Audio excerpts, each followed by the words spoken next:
అందరికీ నమస్కారం. ఈరోజు ఆంజనేయ స్వామి వారి పుట్టుక గురించి తెలుసుకుందాం. ఆయన తల్లి అంజనాదేవి, ఆమె అప్సరస, తండ్రి కేసరి.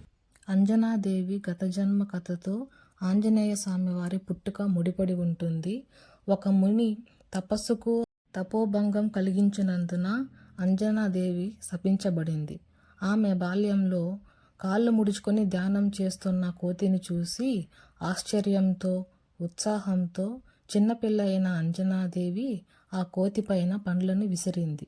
హఠాత్తుగా కోతి రూపంలో ఉన్న ముని నిజరూపం దాల్చి ఆమెను ఎవరితో అయినా ప్రేమలో పడినప్పుడు కోతిగా మారమని శపిస్తాడు.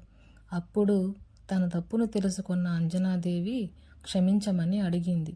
శాంతించిన ముని కోతి రూపంలో ఉన్న ఆమెను ఎవరైతే ఇష్టపడతారో శివుని అవతారమైన శిశువునకు జన్మనిచ్చినప్పుడు శాప విమోచనం అవుతుందని వరమిచ్చాడు.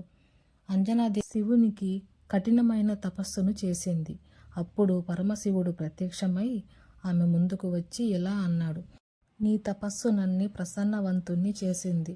నీ గర్భంలో నా తేజస్సుతో ఈ భూమి మీద శిశువు పుడుతుంది అని అన్నాడు. ఈ సందర్భంలో దశరథ మహారాజు పుత్రకామిష్టి యాగం చేస్తుండగా ఉద్భవించిన పాయసం పక్షిరార అంజనాదేవికి చేరింది. పాయసం వాయు రూపంలో ఆమె గర్భంలోకి చేరింది. వాయు రూపంలో శక్తి గర్భంలోకి చేరిన కారణంగా వాయుపుత్ర అని ఆంజనేయ స్వామి వారిని పిలుస్తారు.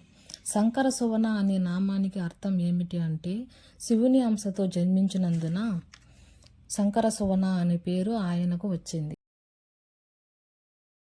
ఆంజనేయ స్వామి వారి పుట్టుకతో అంజనాదేవికి శాప విమోచనం అనేది. ఆంజనేయ పుట్టుకతోని దివ్య తేజస్సు, అపారమైన బల సంపత్తిని హనుమంతుడు కలిగి ఉన్నాడు.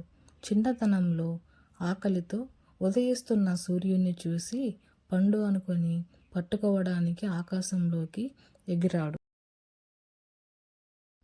ఈ వీడియో కనుక మీకు నచ్చినట్లయితే లైక్ చేయండి. అలాగే మీరు ఎలాంటి కథలు వినాలనుకుంటున్నారు, ఏ విషయం గురించి తెలుసుకోవాలనుకుంటున్నారు అనేది నాకు కమెంట్ చేయండి. నేను వీడియో చేస్తాను. ఈ వీడియోని ఇంతవరకు చూసినందుకు మీ అందరికీ చాలా ధన్యవాదాలు. నేను మీ చిత్తూరు పిల్ల.